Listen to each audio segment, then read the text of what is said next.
नमस्कार दोस्तों। स्वागत है आपका मेरे चैनल लव फॉर स्टोरीज में। आज हम मुंशी प्रेमचंद द्वारा रचित उपन्यास गबन का अगला भाग सुनेंगे। तो आइए शुरू करते हैं। रमानाथ, पसंद तो मुझे यही है, लेकिन मेरे पास कुल 300 रुपये हैं, यह समझ लीजिए। रमा ने मुस्कुराकर कहा, महाराज बहुत बातें बनाकर कहीं उल्टी छुरे से तो न मोड़ लेना। गहनों के मामले में बिल्कुल अनाड़ी हूँ। गंगू, ऐसा न कहो बाबूजी, आप चीज ले जाइए, बाजार में दिखा लीजिए। अगर कोई 250 कौड़ी से कम दे तो मैं मुफ्त में दूंगा। शीश फूल आया। सचमुच गुलाब का फूल था, जिस पर हीरे की कलियां ओश की बूंदों के समान चमक रही थी। रमा की टकटकी बंद गई, मानो कोई अलौकिक वस्तु सामने आ गई हो। गंगू, बाबूजी 250 रुपये तो कारीगर की सगाई के इनाम है, यह एक चीज है। रमानाथ, हाँ है तो सुंदर, मगर भाई ऐसा न हो कि कल ही को दाम मांगने लगो, और मैं खुद ही जहाँ तक हो सकेगा जल्दी दे दूंगा। गंगू ने दोनों चीजें 2 सुंदर मखमली केसे में रखकर रमा को दे दी। फिर मुनीम जी से नाम टकवाया और पान खिलाकर विदा किया। रमा के मनोल्लास की इस समय सीमा न थी, किंतु यह विशुद्ध उल्लास न था, इसमें एक शंका का भी समावेश था। यह उस बालक का आनंद न था जिसने माता से पैसे मांगकर मिठाई ली हो, बल्कि उस बालक का जिसने पैसे चुरा कर ली हो। उसे मिठाइयाँ मीठी तो लगती हैं, पर दिल कांपता रहता है कि कहीं घर चलने पर मार न पड़ने लगे। 650 रुपये चुका देने की तो उसे विशेष चिंता न थी। घात लग जाए तो वह 6 महीने में ही चुका देगा। भय यही था कि बाबूजी सुनेंगे तो जरूर नाराज होंगे। लेकिन ज्यों-ज्यों आगे बढ़ता था, जालपा को इन आभूषणों से सुशोभित देखने की उत्कंठा इस शंका पर विजय पाती थी। घर पहुंचने की जल्दी में उसने सड़क छोड़ दी और एक गली में घुस गया। सघन अंधेरा छाया हुआ था। बादल तो उसी वक्त छाए हुए थे जब वह घर से चला था। गली में घुसा ही था कि पानी की बूंदें सिर पर छर्रे की तरह पड़ी। जब तक छतरी खोले वह लथपथ हो चुका था। उसे शंका हुई, इस अंधकार में कोई आकर दोनों चीजें छीन न ले। पानी की झरझर की कोई आवाज भी न सुने। अंधेरी गलियों खून की तक हो जाते हैं। पछताने लगा, नाहक किधर आ गया। 2-4 मिनट देर से ही पहुंचता तो ऐसी कौन सी आफत आ जाती। असामयिक दृष्टि से उसकी आनंद कल्पनाओं में बांधा डाल दी। किसी तरह गली का अंत हुआ और सड़क मिली। लालटेनें दिखाई दी। प्रकाश कितनी विश्वास उत्पन्न करने वाली शक्ति है, आज जिसका उसे यथार्थ अनुभव हुआ। वह घर पहुंचा तो दयानाथ बैठे हुक्का पी रहे थे। वह उस कमरे में न गया। उनकी आंख बचाकर अंदर जाना चाहता था कि उन्होंने टोका, इस वक्त कहाँ गए थे। रमा ने उन्हें कुछ जवाब न दिया। कहीं अखबार सुनाने लगे तो घंटों की खबर लेंगे। सीधा अंदर जा पहुंचा। जालपा द्वार पर खड़ी उसकी राह देख रही थी। तुरंत उसके हाथ से छतरी ले ली और बोली, तुम तो बिल्कुल भीग गए, कहीं ठहर क्यों न गए। रमानाथ, पानी का क्या ठिकाना, रात भर बरसता रहे। यह कहता हुआ रमा ऊपर चला गया। उसने समझा था जालपा भी पीछे पीछे आती होगी, पर वह नीचे बैठी अपने देवरों से बातें कर रही थी। मानो उसे गहनों की याद ही नहीं, जैसे वह बिल्कुल भूल गई कि रमा सुनहार से आया है। रमा ने कपड़े बदले और मन में झुंझलाता हुआ नीचे चला आया। उसी समय दयानाथ भोजन करने आ गई। सब लोग भोजन करने बैठ गए। जालपा ने जब्त किया तो पर इस उत्कंठा की दशा में आज उसने कुछ न खाया। जब वह ऊपर पहुंची तो रमा चारपाई पर लेटा हुआ था। उसे देखते ही कौतुक से बोला, आज सुनार का जाना तो व्यर्थ ही हो गया। हार कहीं तैयार ही न था, बनाने को कह आया हूँ। जालपा के उत्साह से चमकती हुई मुझ छवि मलिन हो गई। बोली, वह तो पहले ही जानती थी, बनते बनते 5-6 महीने तो लग ही जाएंगे। रमानाथ, नहीं जी, बहुत जल्द बना रहेगा, कसम खा रहा था। जालपा, जब चाहे दे। उत्कंठा की चरम सीमा ही निराशा है। जालपा मुंह उधर कर लेटने जा रही थी कि रमा ने जोर से कह कहा मारा। जालपा चौंक पड़ी, समझ गई रमा ने शरारत की थी। मुस्कुराती हुई बोले, तुम बड़े नटखट हो, क्या लाए हो। रमानाथ, कैसा चकमा दिया। जालपा, यह तो मर्दों की आदत है, तुमने कोई नई बात नहीं की। जालपा दोनों आभूषणों को देखकर निहाल हो गई।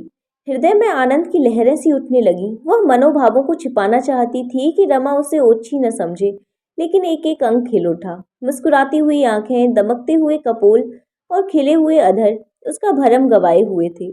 उसका हार गले में पहना, शीश फूल जोड़े में सजाया और हर्ष से उन्मत्त होकर बोली, तुम्हें आशीर्वाद देती हूँ, ईश्वर तुम्हारी सारी मनोकामना पूर्ण करे। आज जालपा की वह अभिलाषा पूरी हो गई जो बचपन से उसकी कल्पनाओं का एक स्वप्न थी। उसकी आशाओं का क्रीड़ा स्थल बनी हुई थी। आज उसकी वह साध पूरी हो गई। यदि मानकी यहाँ होती तो सबसे पहले यह हार उसे दिखाती और कहती, तुम्हारा हार तुम्हें मुबारक हो। रमा पर घड़ों का नशा चढ़ा हुआ था। आज उसे अपना जीवन सफल जान पड़ा। अपने जीवन में आज पहली बार उसे विजय का आनंद प्राप्त हुआ। जालपा ने पूछा, जाकर अम्मा जी को दिखा आऊं? रमा ने नम्रता से कहा, अम्मा को क्या दिखाने जाओगी? ऐसी कौन सी बड़ी चीजें हैं? जालपा, जब मैं तुमसे साल भर तक किसी चीज के लिए ना कहूंगी, इसके रुपए देकर ही मेरे दिल का बोझ हल्का होगा। रमा गर्व से बोला, रुपए की चिंता है कि है ही कितने? जालपा, जरा अम्मा जी को दिखा आऊं, देखें क्या कहती हैं। रमानाथ, मगर यह न कहना उधार लाए हैं। जालपा इस तरह दौड़ी हुई नीचे गई मानो वह कोई निधि मिल गई। आधी रात बीत चुकी थी। रमा आनंद की नींद सो रहा था। जालपा ने छत पर आकर एक बार आकाश की ओर देखा। निर्मल चांदनी छिटकी हुई थी। वह कार्तिक की चांदनी जिसमें संगीत की शांति है, संगीत का माधुर्य है और माधुर्य का उन्माद। जालपा ने कमरे में आकर अपनी संदूकशी खोली और उसमें से वह कांच का चंद्रहार निकाला जिसे एक दिन पहनकर उसने अपने आप को धन्य माना था। अब इस नए चंद्रहार के सामने उसकी चमक उसी भांति मंद पड़ गई जैसे इस निर्मल चंद्र ज्योति के सामने तारों का आलोक। उसने उस नकली हार को तोड़ दिया और उसके दानों को नीचे गली में फेंक दिया। उसी भांति जैसे पूजन समाप्त हो जाने के बाद कोई उपासक मिट्टी की मूर्तियों को जल में विसर्जित कर देता है। उस दिन जालपा के पति स्नेह में सेवा भाव का उदय हुआ। वह स्नान करने जाता तो उसकी धोती चुनी हुई मिलती, आले पर तेल साबुन भी रखा हुआ पाता। जब दफ्तर जाने लगता तो जालपा उसके कपड़े लाकर सामने रख देती। पहले पान मांगने पर मिलते थे, पर अब जबरदस्ती खिलाए जाते हैं। जालपा उसका रुख देखा करती, उसे कुछ कहने की जरूरत न पड़ती। यहाँ तक कि जब वह भोजन करने बैठता तो वह पंखा जला करती। पहले वो बड़ी अनिच्छा से भोजन बनाने जाती थी, उस पर भी बेकार सी टालती थी। अब बड़े प्रेम से रसोई में जाती। चीजें अब भी वही बनती थीं, पर उनका स्वाद बढ़ गया था। रमा को इस मधुर स्नेह के सामने वह दो गहने बहुत तुच्छ जचते थे। उधर जिस दिन रमा ने गंगू की दुकान से गहने खरीदे, उसी दिन दूसरे सुनहार को भी उसके आभूषण प्रेम की सूचना मिल गई। रमा जब उधर से निकलता तो दोनों तरफ से दुकानदार उठ उठकर उसे सलाम करते। आइए बाबूजी, पान तो खाते जाइए, दो एक चीजें हमारी दुकान से तो देखिए।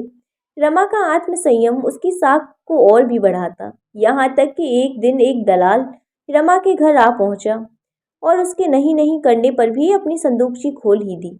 रमा ने उससे पीछा छुड़ाने को कहा, भाई इस वक्त मुझे कुछ नहीं लेना, क्यों अपना और मेरा समय नष्ट करोगे? दलाल ने बड़े विनीत भाव से कहा, बाबूजी देख तो लीजिए, पसंद आए तो ले लीजिएगा, नहीं तो न लीजिएगा। देख लेने में तो कोई हर्ज नहीं। आखिर रईसों के पास न जाएं तो किसके पास जाएं? औरों ने आपसे गहरी रकमें मारी, हमारे भाग्य में भी बदा होगा तो आपसे चार पैसे आ जाएंगे। बाबूजी और माई जी को दिखा लीजिए, मेरा तो कहना है कि आज आपके हाथों मोहनी होगी। रमानाथ, औरत की पसंद की न कहो, चीजें अच्छी होंगी ही, पसंद आते क्या देर लगती है, लेकिन भाई इस वक्त हाथ खाली है। दलाल हंसकर बोला, बाबूजी बस ऐसी बात कह देते हैं कि वह आपका हुक्म हो जाए तो 1500 आपके ऊपर निछावर कर दें। हम लोग आदमी का मिजाज देखते हैं बाबूजी, भगवान ने चाहा तो आज मैं सौदा करके ही उठूंगा। दलाल ने संदूकची से दो चीजें निकाली। एक तो नए फैशन का जड़ाऊ कंगन था और दूसरा कानों का रिंग। दोनों ही चीजें अपूर्व थीं। ऐसी चमक थी मानो दीपक जल रहे हों। 10 बजे थे। दयानाथ दफ्तर जा चुके थे, वह भी भोजन करने जा रहा था। समय बिल्कुल न था, लेकिन इन दोनों चीजों को देखकर उसे किस बात की सुध न रही। दोनों केश लिए हुए घर आया। उसके हाथ से केस देखते ही दोनों स्त्रियां टूट पड़ी और उन चीजों को निकाल निकाल कर देखने लगी। उनकी दमक दमक ने उन्हें ऐसा मोहित कर दिया कि गुण दोष की विवेचना करने की उनमें शक्ति ही नहीं। जागेश्वरी, आजकल की चीजों के सामने पुरानी चीजें कुछ जचती नहीं। जालपा, मुझे तो उन पुरानी चीजों को देखकर कै आने लगती है। न जाने उन दिनों औरत कैसे पहनती थी। रमा ने मुस्कुराकर कहा, तो दोनों चीजें पसंद है ना? जालपा, पसंद क्यों नहीं है, अम्मा जी तुम ले लो। जागेश्वरी ने अपनी मनोव्यथा छुपाने के लिए सिर झुका लिया। जिसका सारा जीवन गृहस्थी की चिंताओं में कट गया, वह आज क्या स्वप्न में भी गहनों के पहनने की आशा कर सकती थी? आह, उस दुखिया के जीवन की कोई साथ ही पूरी न हुई, पति की आय ही इतनी न हुई कि बाल बच्चों के पालश पोषण के उपरांत कुछ बचता। जब से घर की स्वामिनी हुई तभी से मानो उसकी तपस्या का आरंभ हुआ और सारी लालसाएं एक एक करके धूल में मिल गईं। उसने उन आभूषणों की ओर आंखें हटा लीं। उनमें इतना आकर्षण था कि उनकी ओर ताकते हुए वह डरती थी, कहीं उसकी विरक्ति का पर्दा न खुल जाए। बोली, मैं लेकर क्या करूंगी बेटी, मेरे पहनने ओढ़ने के दिन तो निकल गई। कौन लाया है बेटा, क्या दाम है इनके? रमानाथ, एक सुनार दिखाने लाया है, अभी दाम आम तो पूछे नहीं, मगर ऊंचे दाम होंगे। लेना तो था ही नहीं, दाम पूछकर क्या करता? जालपा, लेना ही नहीं था तो यहाँ लाई क्यों? जालपा के यह शब्द इतने आवेश में आकर कहे कि रमा खिसिया गया। उनमें इतनी उत्तेजना, इतना तिरस्कार भरा हुआ था कि इन गहनों को लौटा ले जाने की हिम्मत ही न पड़ी। बोला तो ले लूं। जालपा, अम्मा लेने ही नहीं कहती तो लेकर क्या करोगे? क्या मुफ्त में दे रहा है? समझ लो मुफ्त ही मिलते हैं।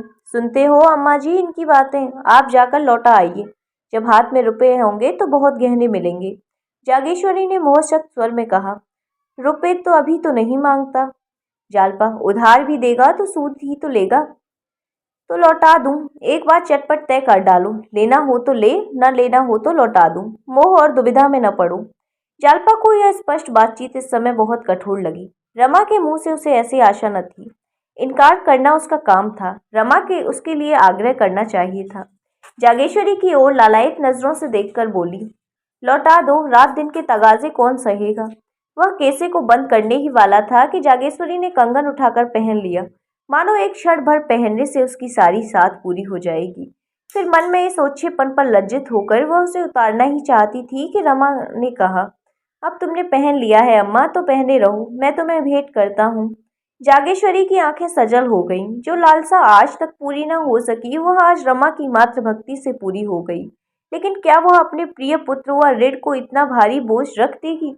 अभी वह बेचारा बालक है, उसकी सामर्थ्य ही क्या है? न जाने रुपए जल्द हाथ आए या देर में।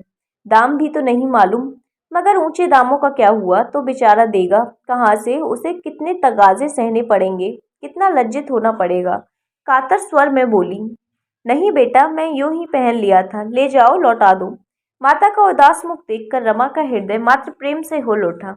क्या ऋण के भय से वह अपनी त्याग मूर्ति माता की इतनी सेवा भी न कर सकेगा? माता के प्रति उसका कुछ कर्तव्य भी तो है। बोला, रुपए बहुत मिल जाएंगे अम्मा, तुम इसकी चिंता मत करो। जागेश्वरी ने बहू की ओर देखा, मानो कह रही थी कि रमा मुझ पर कितना अत्याचार कर रहा है। जालपा उदासीन भाव से बैठी थी। कदाचित उसे भय हो रहा था कि माताजी यह कंगन ले न ले। मेरा कंगन पहन लेना बहू को अच्छा नहीं लगा, इसमें जागेश्वरी को संदेह नहीं रहा। उसने तुरंत कंगन उतार डाला और जालपा की ओर बढ़ाकर बोली, मैं अपनी ओर से तुम्हें भेंट करती हूँ। मुझे जो कुछ पहनना ओढ़ना था ओढ़ पहन चुकी, अब जरा तुम पहनो देखूं। जालपा को इसमें जरा भी संदेह न था कि माताजी के पास रुपए की कमी नहीं। वह समझी शायद आज वह पसीज गई हैं और कंगन के रुपए दे देंगी। एक क्षण पहले उसे समझ आया था कि रुपए रमा को देने पड़ेंगे, इसीलिए इच्छा रहने पर भी उसे लौटा देना चाहती थी। जब माताजी उसका दाम चुका रही थी तो वो क्यों इनकार करती? मगर ऊपरी मन से बोली, रुपए हो न हो तो रहने दीजिए अम्मा जी, अभी कौन जल्दी है। रमा ने कुछ चिढ़कर कहा, तो तुम यह कंगन ले रही हो? जालपा, अम्मा जी नहीं मानती तो क्या करूं? रमानाथ, और ये रिंग, इन्हें भी क्यों नहीं रख लेती? जरा जाकर दाम तो पूछाओ। रमा ने अधीर होकर कहा, तुम इन चीजों को ले जाओ, तुम्हें दाम से क्या मतलब? रमा ने बाहर आकर दलाल से दाम पूछा तो सन्नाटे में आ गया। कंगन 700 के थे और रिंग 150। उसका अनुमान था कि कंगन अधिक से अधिक 300 के होंगे और रिंग 40-50 रुपए की। पछताए कि पहले ही दाम क्यों न पूछ लिए, नहीं तो इन चीजों को घर ले जाने की नौबत ही क्यों आती। उधारते हुए शर्म आती थी, मगर कुछ भी हो उधारना तो पड़ेगा।